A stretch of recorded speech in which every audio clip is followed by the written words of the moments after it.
नमस्ते विद्यार्थी मित्रांनो, तुम्ही सर्वजण मजेत असाल अशी आशा करतो.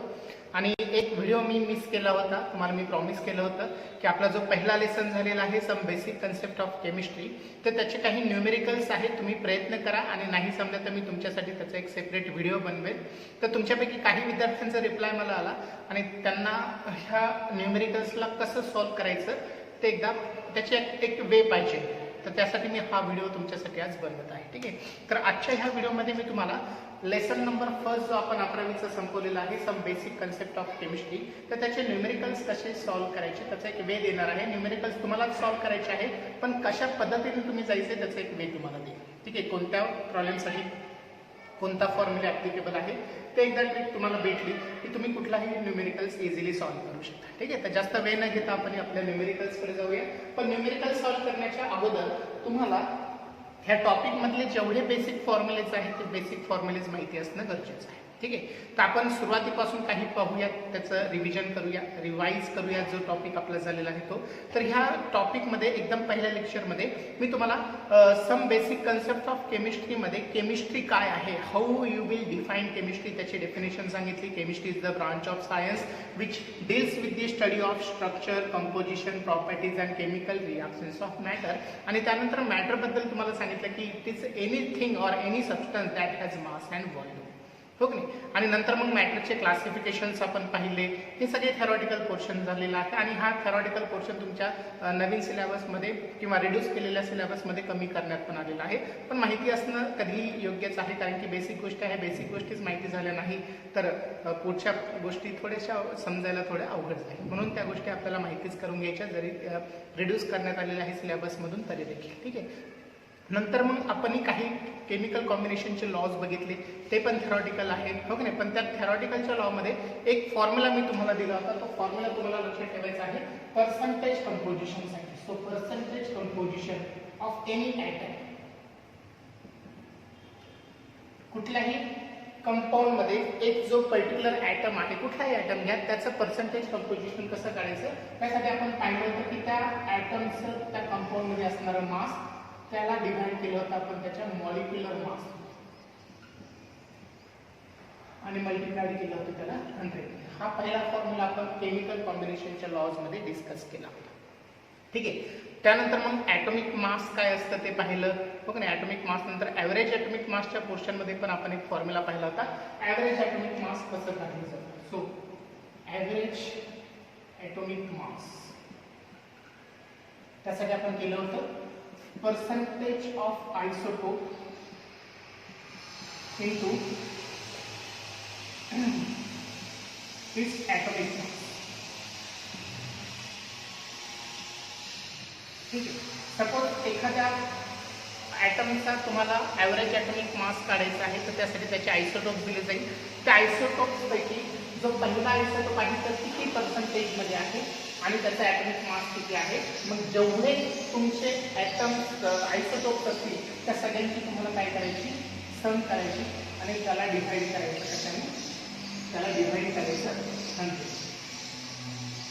ओके. हा फॉर्म्युला मी तुम्हाला सांगितलं होता. जर दोन आयसोटोप असतील तर इथं बोलताय पहा पर्सेंटेज ऑफ आयसोटोप फर्स्ट, याला मी A1 म्हटलं, इंटू इट्स ॲटॉमिक मास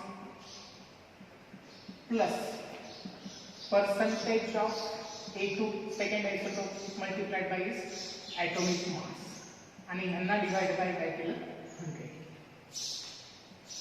कधी कधी आयसोटोप्स 3 दिले जाईल, मग पुन्हा एकदा A3 घ्यायचं, कधी कधी 4 दिले जाईल, पुन्हा A4 घ्यायचं. अशा पद्धतीने तुम्ही एखाद्या ॲटमचं ॲव्हरेज ॲटॉमिक मास शोधू शकता या फॉर्म्युला. ठीक आहे.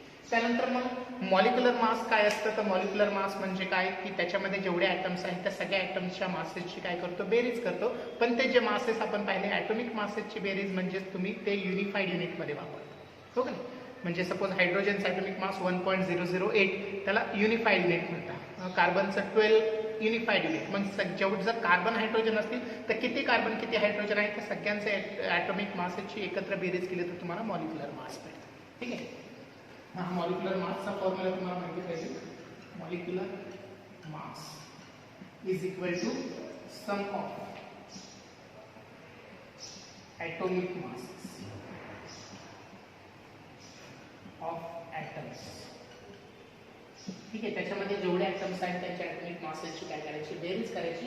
हे जे ॲटॉमिक मासेस आहेत ते युनिफाईड युनिटमध्ये असतील आणि हे जे मोलार मास येईल तेही युनिफाईड युनिटमध्ये. आणि याचाच मोलार मास करायचं असेल तर काय करायचं, मॉलिक्युलर मासच्या ऐवजी मोलार मास जर तुम्हाला सांगितलं तर मोलार मास ते ग्रॅममध्ये असेल, व्हॅल्यू सेम असेल आणि सेम पद्धतीने काढलं जाईल sum of atomic masses. Atomic masses same असतील ॲटम्सचे, फक्त बदलेल काय, युनिफाईड युनिटच्या ऐवजी तुम्हाला ग्रॅम्समध्ये ते कन्सिडर करायला. तर हे मॉलिक्युलर मास आणि मोलार मास बद्दल आपण पाहिलं होतं. नंतर फॉर्म्युला मास म्हणजे काय तेही पाहिलं की फॉर्म्युलामध्ये जेवढे ॲटम्स आहेत त्यांच्या ॲटॉमिक मासेसची बेरीज. ठीक आहे, त्यानंतर मग आपण मोल कन्सेप्टकडे गेलो आणि मोल कन्सेप्ट तुम्हाला न्यूमेरिकलसाठी खूप महत्त्वाचे आहे. तर मोल कन्सेप्टमध्ये पुष्कळ सारे फॉर्म्युलेज आहेत, ते फॉर्म्युलेज पाहता काय आहेत. सगळ्यात पहिल्यांदा मोल म्हणजे काय आपण ते पाहिलं होतं.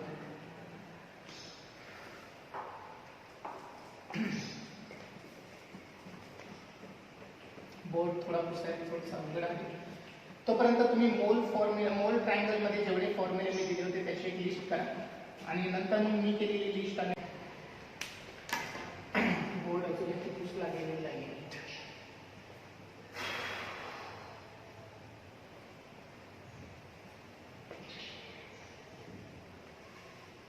ओके, तर बघा मोल ट्रायंगलमध्ये काय काय पाहिलं होतं आपण. 1 मोल आपण पाहिलं होतं. तर 1 मोल म्हणजे काय पाहिलं होतं आपण पहा. So 1 mole is equal to 6.022 into 10⁻23 इतक्या एंटिटीज. ठीक आहे, ह्या एंटिटीजला आपण एक नाव पण दिलं होतं, फंडामेंटल पार्टिकल्स.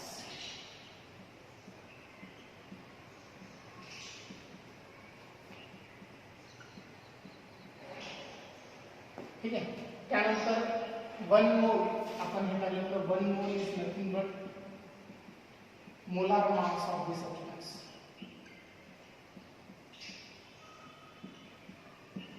आपण हे पाहिलं तर 1 मोल म्हणजेच काय, 22.4 लिटर ऑफ एनी सबस्टन्स. मी यावर काही फॉर्म्युले डिराइव्ह केले होते. पहिला फॉर्म्युला आपण पाहिला होता मोल्स. सो मोल्स त्याला सिंबल दिला होता n is equal to mass of the substance upon molar mass of the substance. ठीक आहे, दुसरा फॉर्म्युला. आता हा फॉर्म्युला वेगवेगळ्या फॉर्ममध्ये तुम्ही रिअरेंज करू शकता. दुसरा फॉर्म्युला लक्षात ठेवायचा आहे तुम्हाला, moles is equal to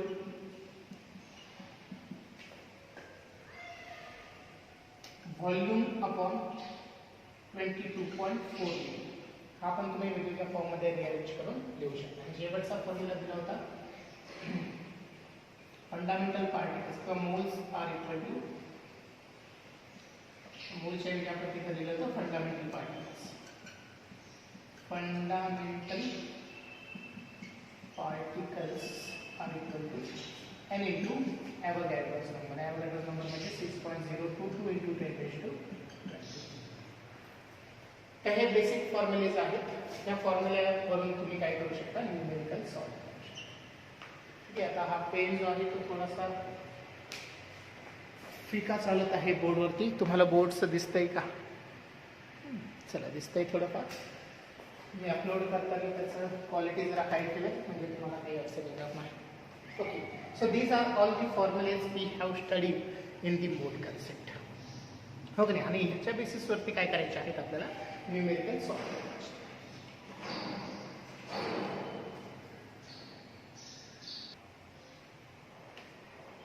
okay, आता जे फॉर्म्युले मी तुम्हाला दिले ते फॉर्म्युले अप्लाय करून आपल्याला काही न्यूमेरिकल सॉल्व करायचे. ठीक आहे, तर काल मी तुमच्यासाठी एक व्हिडिओ बनवला होता, परंतु माझ्याकडे रिसोर्सेस कमी असल्यामुळे मी तो ऑन स्क्रीन रेकॉर्ड करून तुम्हाला अपलोड केला होता.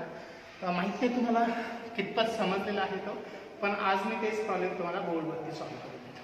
ठीक आहे, तर तुमचं टेक्स्टबुक तुमच्यासमोर हवं. न्यूमेरिकल सगळे लिहून देत नाही मी, जर लिहायला गेलं तर खूप वेळ जाईल. तर तुम्ही तुमच्या टेक्स्टबुकला समोर घ्या आणि टेक्स्टबुकमध्ये मी जे नंबर सांगेल ते नंबर्स फक्त नोट करून घ्या.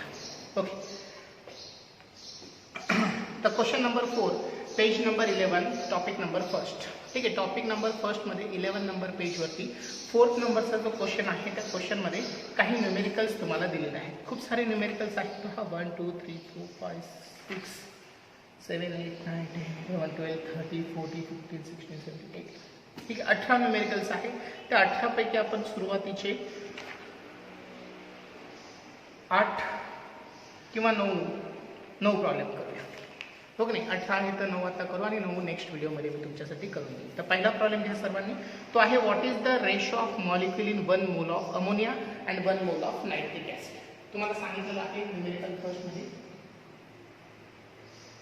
What is the ratio of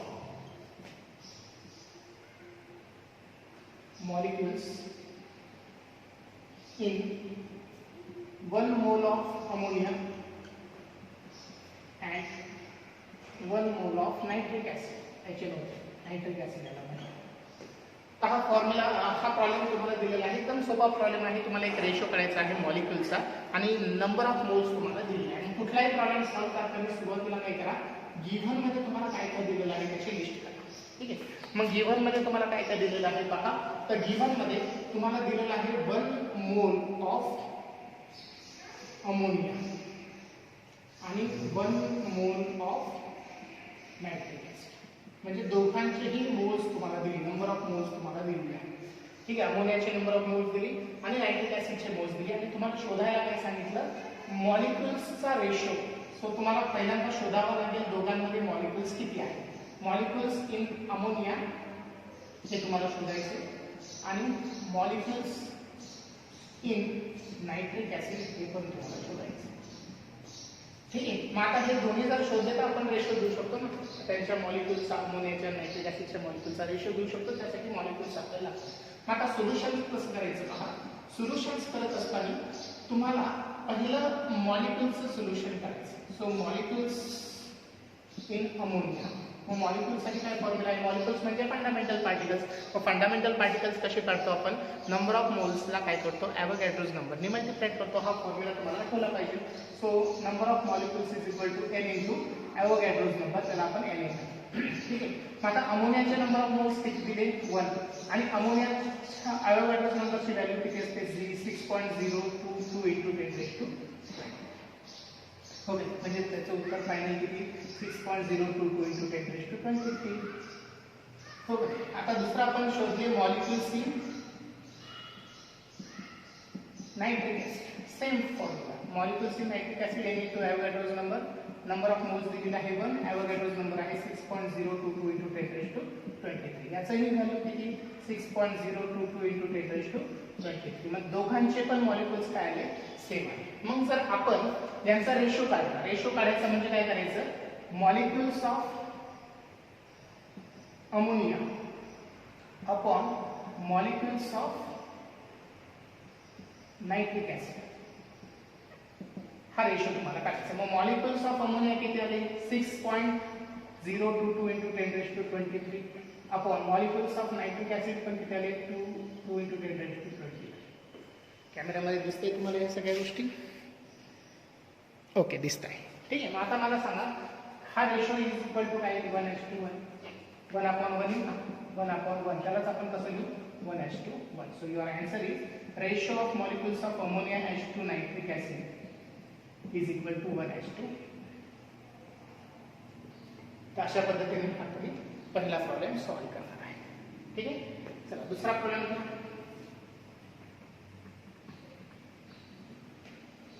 black पेनचा प्रॉब्लेम होता. हा ब्लू पेन थोडासा बरा वाटतोय, पटपट त्याचं पुसलं जाते. ब्लॅक पेनचा प्रॉब्लेम आहे मे बी. ठीक आहे, चला सेकंड प्रॉब्लेम तुमच्या नोटबुकमध्ये, तुमच्या बुकमधून कॉपी करून नोट करा.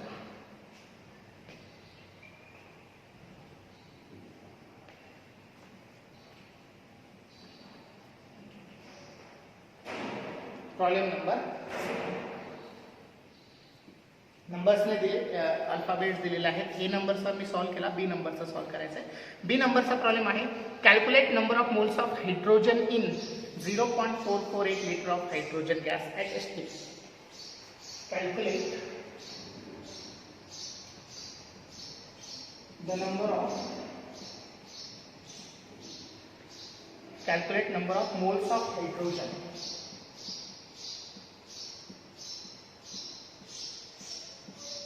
in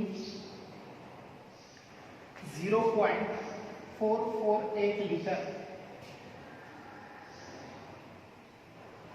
of hydrogen gas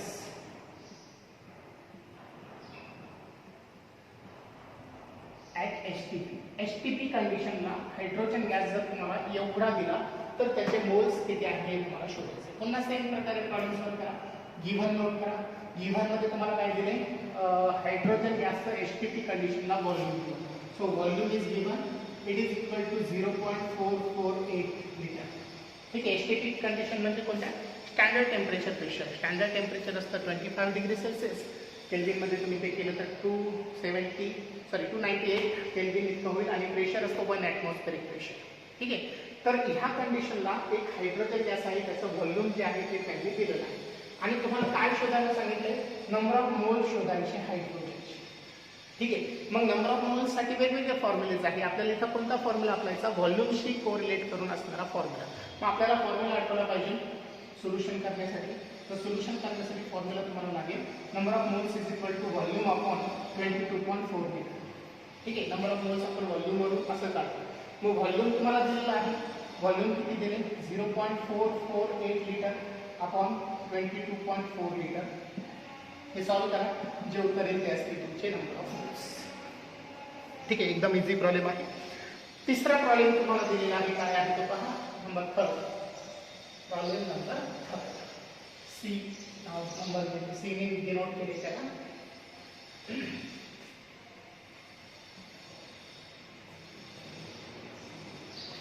okay. काय आहे तो प्रॉब्लेम पहा. तो प्रॉब्लेम आहे, the mass of an atom of hydrogen is 1.008 unified unit. What is the mass of 18 atoms of hydrogen.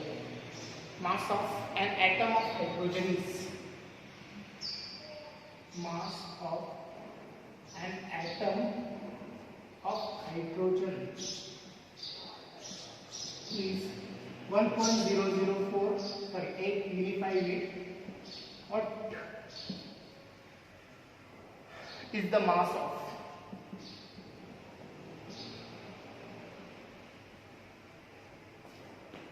18 atoms of hydrogen? एकदम सोपा प्रॉब्लेम आहे हा. पहा, गिवन मध्ये तुम्हाला काय दिले,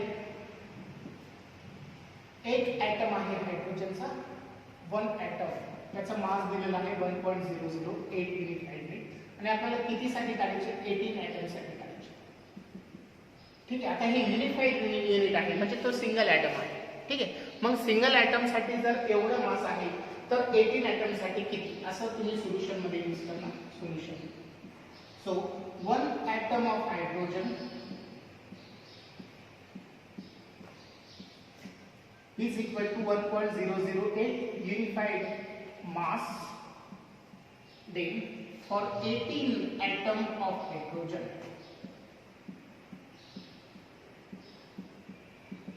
how much mass in unified unit मध्ये mass किती असेल हे तुम्हाला शोधायचं. तर तुम्ही काय करा, सिंपल क्रॉस मल्टिप्लिकेशन करा. x into 1 atom is equal to 1.008 into 80. हे क्रॉस मल्टिप्लिकेशन करून x ची व्हॅल्यू तुम्हाला शोधायची. अशा पद्धतीने तुम्ही हा सी नंबरचा प्रॉब्लेम सॉल्व करणार आहात. ठीक आहे.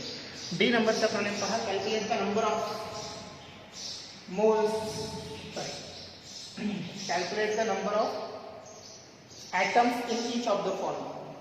2 सब पॉइंट्स तुम्हाला दिले, त्याच्यामध्ये नंबर ऑफ ॲटम्स तुम्हाला शोधायचे.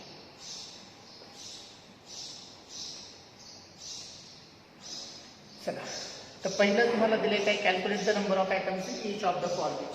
पहिला दिले 254 unified unit of iodine.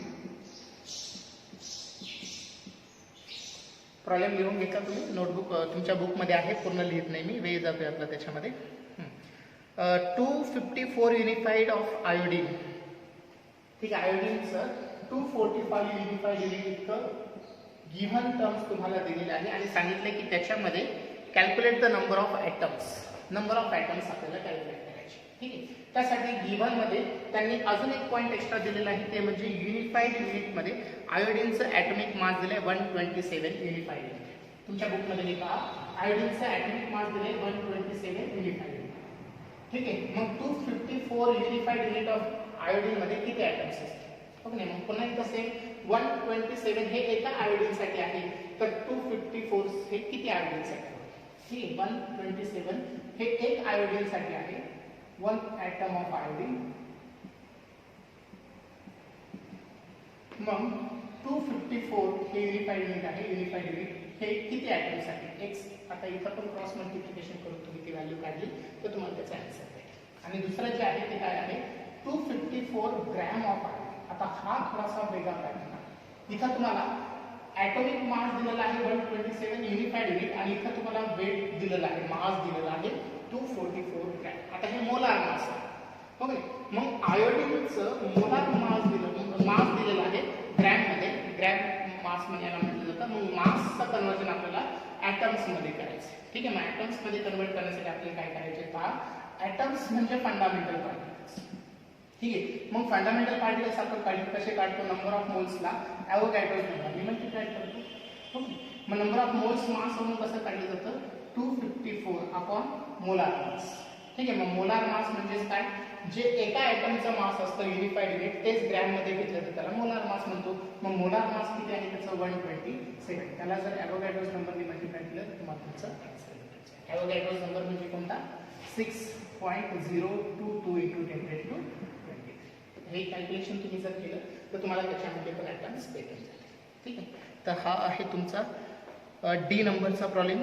E नंबरचा प्रॉब्लेम पहा. Problem number E.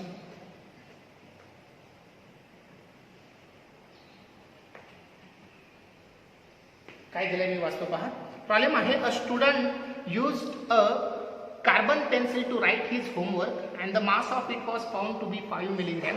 With the help of this, calculate the number of moles of carbon in his homework writing and the number of carbon atoms in 12 milligram of homework. ठीक आहे. थोडासा विचार करा. हा question तुम्ही नोटबुकमध्ये तुमच्या बुकमध्ये पहा. मी काय लिहून देत नाही, तुम्ही पहा.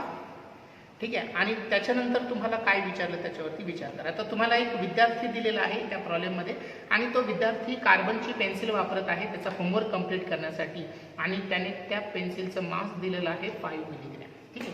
मग त्या प्रॉब्लेममध्ये गिव्हनमध्ये काय काय दिले पहा. पहिला प्रॉब्लेम आपण सॉल्व्ह करू. ठीक आहे. गिव्हनमध्ये पहिला मी किती नंबरचा आहे तो? ई नंबरचा प्रॉब्लेम आहे. ठीक आहे. तर गिव्हनमध्ये त्यांनी काय दिले? Mass of carbon pencil. Mass of carbon pencil म्हणजे कार्बनचं मास त्यांनी दिलेला.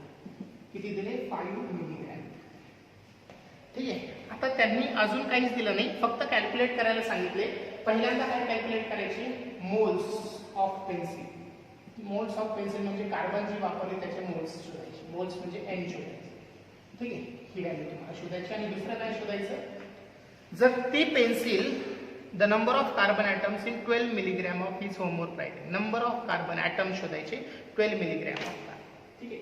म्हणजे दुसरं काय गिवन दिलंय? मास आता किती दिलं? 12 मिलीग्रॅम. आणि त्याच्यामध्ये तुम्हाला काय शोधायचे? नंबर ऑफ ॲटम्स शोधायचे. ॲटम्स. ठीक आहे. असाच प्रॉब्लेम आहे ना. नंबर ऑफ मोल्स पहिल्यांदा आणि नंबर ऑफ कार्बन ॲटम्स दुसऱ्या. ठीक आहे. मोल शोधण्यासाठी पेन्सिलचं वेट दिलं 5 मिलीग्रॅम आणि ॲटम शोधण्यासाठी पेन्सिलचं मास दिलं 12 मिलीग्रॅम. मग आता मोल्ससाठीचा फॉर्म्युला सांगा. सोल्युशन करत असताना सांगा. Moles is equal to mass upon molar mass. Mass upon molar mass. ठीक आहे. मग मास तर त्यांनी दिले ना. किती दिले? 5 मिलीग्रॅम. आणि मोलार मास जे आहे कार्बनचं किती असतं आपल्याला माहिती आहे? 12 ग्रॅम असतं. मग मिलीग्रॅमचं कन्वर्जन ग्रॅम मध्ये करून या दोन्ही युनिट सेम करण्यासाठी तर 5 ने आपण काय करणार? 10⁻³ मल्टिप्लाय केलं तर आपल्याला ग्रॅम मध्ये भेटेल. So 12 gram. मग ग्रॅम कॅन्सल होऊन जाईल. ठीक आहे. आता हेच लिहिताना आपण कसं लिहू शकतो? 0.005 -3 म्हणजे डेसिमल पॉईंट जो आहे इथं तो 3 डिजिट अगोदर प्लेस करायचं म्हणजे अशी ती व्हॅल्यू येईल आणि त्याला डिवाइड करणार 12 ग्रॅमनी. तर हे जे काही आन्सर येईल ते असेल number of moles of carbon. आणि इकडे ॲटम्स कसे काढतो आपण? याचं सोल्युशन करायचं असेल तर बोला. ॲटम्स काढण्यासाठी फॉर्म्युला काय? फंडामेंटल पार्टिकलचा. Atoms are equal to number of moles into Avogadro's number. Number of moles कसे करणार? मास अपॉन मोलार मास. मास फक्त मिलीग्रॅम मध्ये दिले ते ग्रॅम मध्ये कन्वर्ट करून वापरा. 12 × 10⁻³ अपॉन 12. पुन्हा कार्बनचा molar mass 12 into Avogadro's number 6.022 × 10⁻20. हे सोल्युशन करायचं. पुन्हा 10⁻³ इकडे कन्वर्ट केलं तर हे काय होईल? 0.012 अपॉन 12 इंटू 6.022 × 10⁻². तर ह्या प्रकारे तुम्ही ॲटम्स पण शोधू शकता. तर हा आहे तुमचा problem number E. Problem number F जो आहे त्याच्यामध्ये काय सांगितले पहा.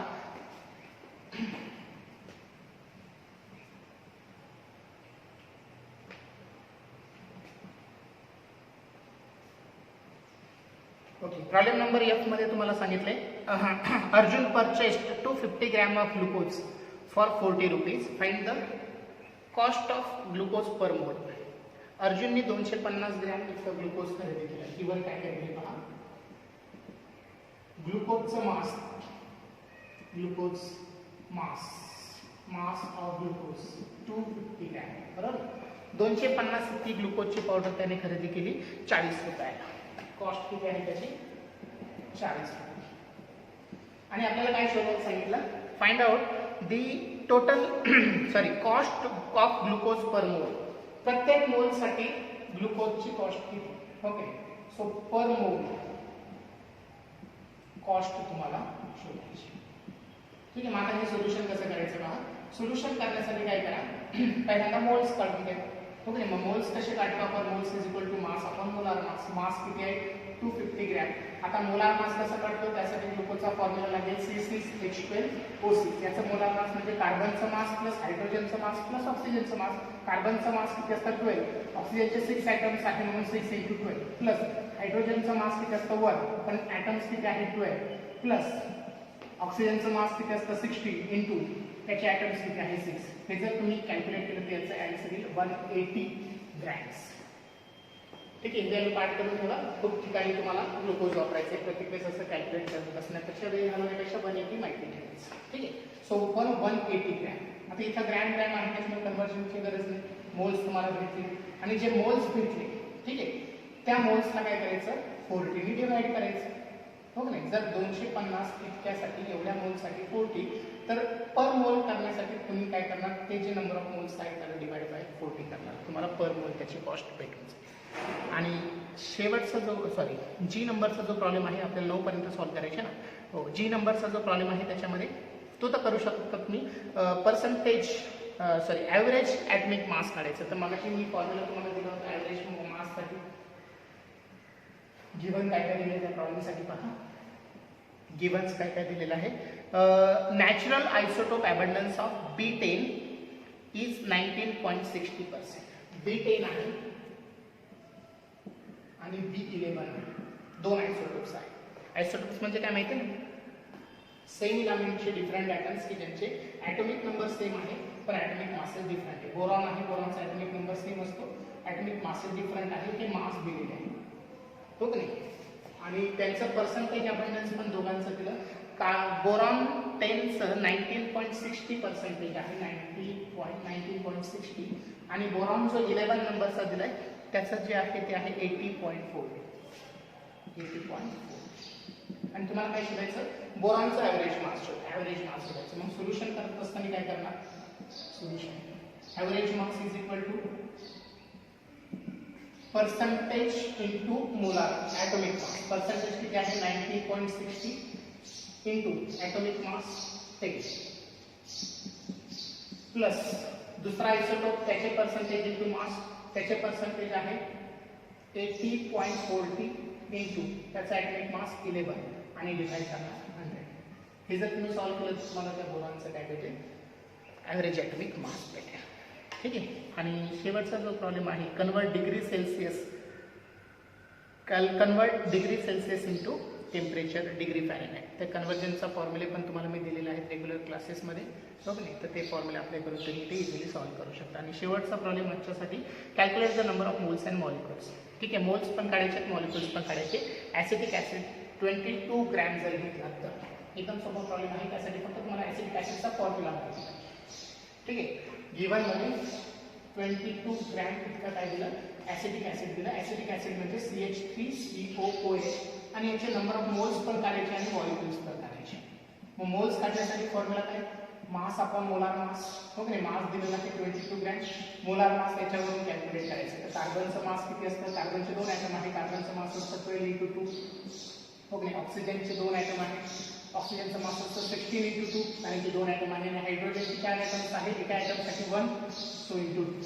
जे आन्सर येईल ते असेल मोलार मास कुणाचं, ॲसिटिक ॲसिडचं. मग 22 ग्रॅमला मोलार मास डिवाइड केलं तर मोल्स भेटतील आणि मॉलिक्युल्स काढले तर मोल्सला आपण ॲव्होगॅड्रोज नंबरने मल्टिप्लाय केले तर मॉलिक्युल्स भेटतील. तर अशा पद्धतीने तुम्ही हे प्रॉब्लेम सॉल्व्ह करून घेऊ शकता.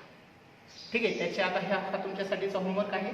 जेवढे 9 प्रॉब्लेम मी तुम्हाला आजच्या लेक्चरला दिलेले आहे ते जसं मी सांगितलं पॅटर्न, प्रॉब्लेम लिहायचा, गिव्हन लिहायचे, सोल्युशन करायचं, उत्तर बरोबर तुमचं टॅली करायचं, बुकप्रमाणे आहे की नाही. तर हा तुमच्यासाठीचा होमवर्क असेल.